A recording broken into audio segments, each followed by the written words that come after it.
Okay, let's have a look at this example of a rate of change question.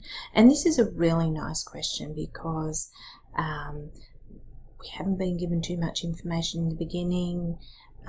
We're nicely stepped through a solution in terms of we're directed as to what to find for A, and then B, and we're given a bit more information in C, and a bit more information again in D, and then the last section. Oh, no, we've got an E and F.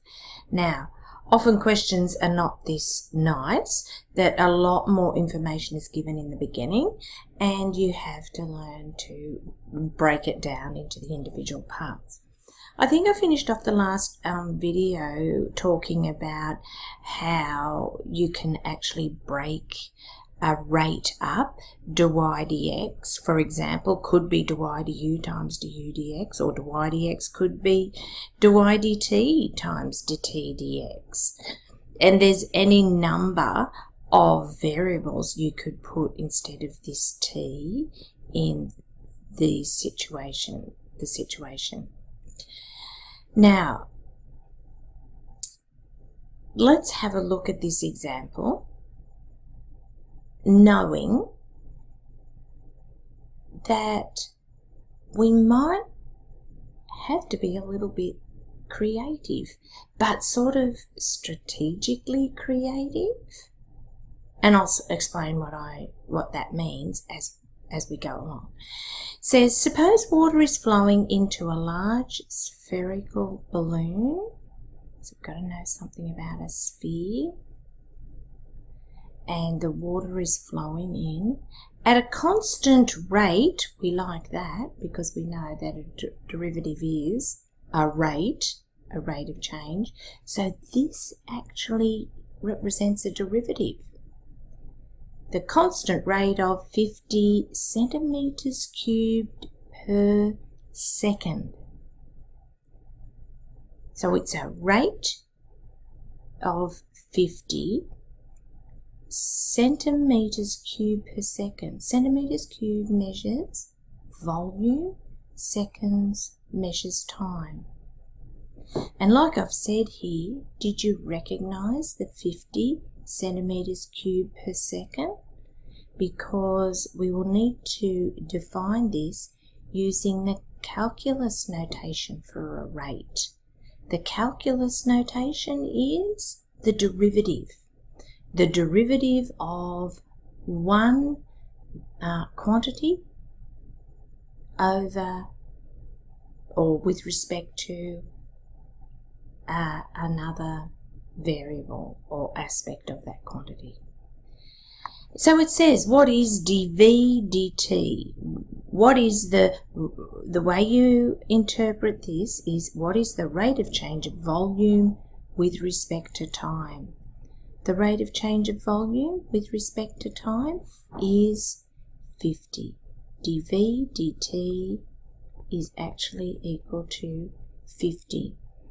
And the units, centimeters cubed per second. That makes sense. Centimeters cubed measures volume, second measures time.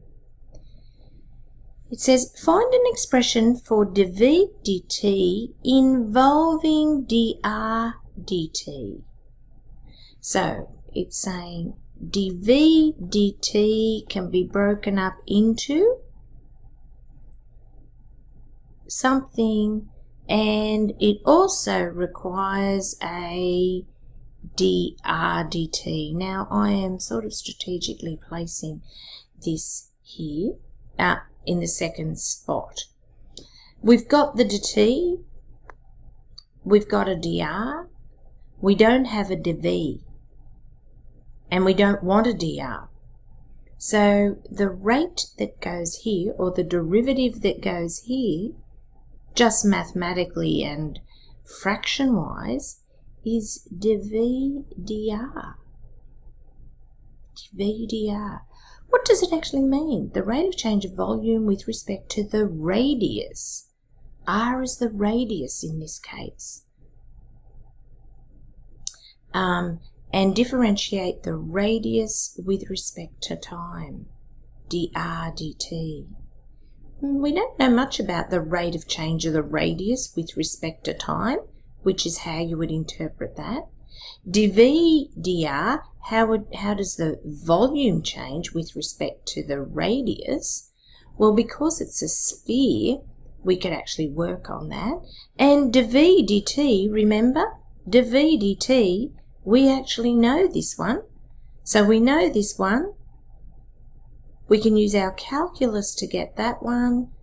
This would be our unknown, the rate at which the radius changes with respect to time. Okay, let's see where this question's heading. Using v equals 4/3 pi r cubed, find dv dr. You can see where it's heading? We're wanting to get an expression for dv dr. So, dv dr, we are differentiating this v with respect to r. So it is 4/3 pi, bring the r, pi is just a number, you don't ever differentiate with respect to pi because you don't differentiate with respect to a constant, you differentiate with respect to a variable, and that's an r in this case, it is the only variable. So we're going to bring the 3 to the front, and we're going to subtract 1 from that power. So we've got that dv dr is actually equal to 4 pi r squared. This is really nicely set up, this question. So find the rate the radius is increasing, the rate of the radius increasing, when the radius is 7. When the radius is 7. Now, we don't have an expression where dr dt is the subject, but we do have an expression here involving dr dt, and you're going to see that that is enough. So basically we're trying to find dr dt, and in dr dt we will substitute r is equal to 7. The rate at which the radius is changing when it's at size 7. dv dt, remember, so we'll start off. We'll use this, dv dt. This is the strategically broken up rate into dv dr times dr dt. Remember, this is the one we're finding. dv dt we know to be 50, we were given that. dv dr is this expression here, 4 pi r squared times dr dt. That's our unknown. We could get dr dt by itself by dividing by 4 pi r squared. So we've got 50 over 4 pi r squared. Now, let's have a look at that. We've got an expression for dr dt. It's 50. 50 is a number. Divided by 4 is a number. Pi is a number. And what do we know about r? We know that r is equal to 7. So we could actually substitute a 7 into there. It said find the rate the radius is increasing. Find dr dt. Therefore, dr dt is 50 divided by 4 times pi times 7 squared. Now be careful on your calculator doing that. And you can see there the rate at which it is increasing is 0.08. I'll just round it to 2 dp. So it's equal to 0.08. Okay. at what rate is the radius increasing when the volume is 4,500 pi centimeters cubed? So again, at what rate is the radius increasing?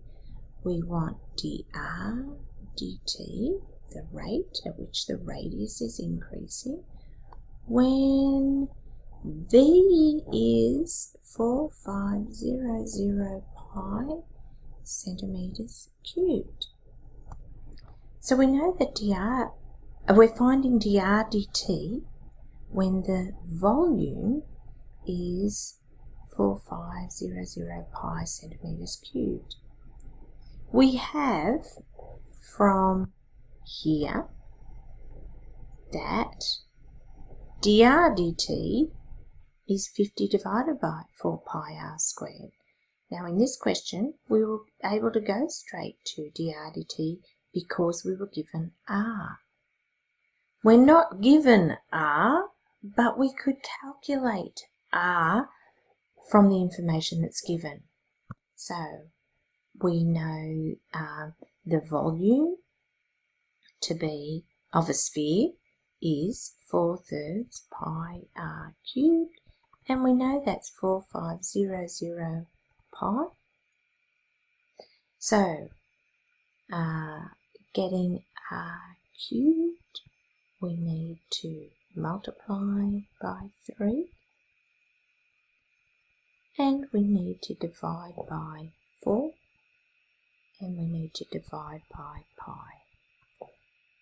And as you can see on the calculator, when you do that calculation, you get 3375. Now that's r cubed, so r is the cube root of 3375. Let's get that back, and we want function cube root of that answer, which is 15. So once we have 15, we go back here, we say dr dt now is 50 divided by 4 times pi times 15 squared, and you can see that is 0.0176. Were we given any instruction about rounding? No. Let's just round that to 2 dp and call that 0.02. Now it says, what should the flow rate, that is equivalent to saying find dv dt, what should it be changed to? So what should it be? Find it. So that when the radius is 7, it is increasing, dr dt is 1 centimetre per second. Yes, radius is measured in centimetres, time is measured in seconds. So we know dv dt is dv dr times dr dt. dv dt is what we're finding. dv dr from previously is 4 pi r squared, and we were given that dr dt was 1,